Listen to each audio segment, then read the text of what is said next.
Jā, es atļaušos pateikt ministrs vārdā.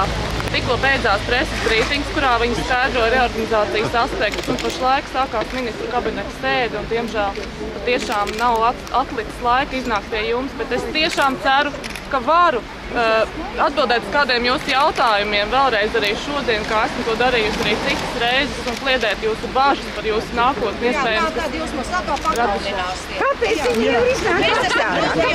Pašlaik ir sākusies ministru kabineta sēde, jā, Mēs stāvēsim kaut līdz pusnakti. Viņai bija preses brīfings 11:30, un diemžēl nevarēja. Nē, šeit no 11. Viņai vispār nav ko teikt. Mēs ļoti labi viņu zinām, ļoti labi, to kundzi. Jā. Kā mums tāda ministri vajadzīga? Priekš kam? Vai jums ir kādi jautājumi? Jums nav, mums viņai ir jautājumi, lai nāk ārā. Viņiem kāds atbildēja? Nu nē, jo uzskatīja jau, ka mēs esam muļķi, banānu ēdāji, bet mēs neesam tādi. Diemžēl. Un tāpēc mēs šeit stāvam un gribam tomēr zināt, un lai mūsu slimnieki... Visu tikai likvidēt un apgriezt ar kājām gaisā. Cits neprot, vairāk neko viņi neprot. Lai viņi arī zinātu, kas ar mums notiks tālāk. Cik reāli iekonomēs izdarošo reorganizāciju? Cik iekonomēs? Kur ir pamatojums?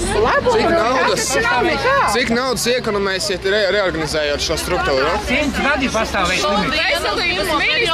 Apmēram 1,5 miljoni plānotais ietaupījums nākamā gada laikā. Tālāk varētu būt kā rēķina ietaupījums.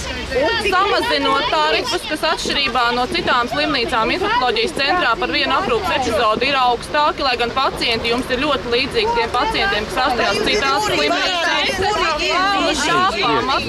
Jūs taču skaidri gaiši raksta, ka iestāde vairs neeksistē. Vienas funkcijas atdod vienam, otras funkcijas atdod otram, un iestāde vairs neeksistē. Tātad iestāde tiek likvidēta.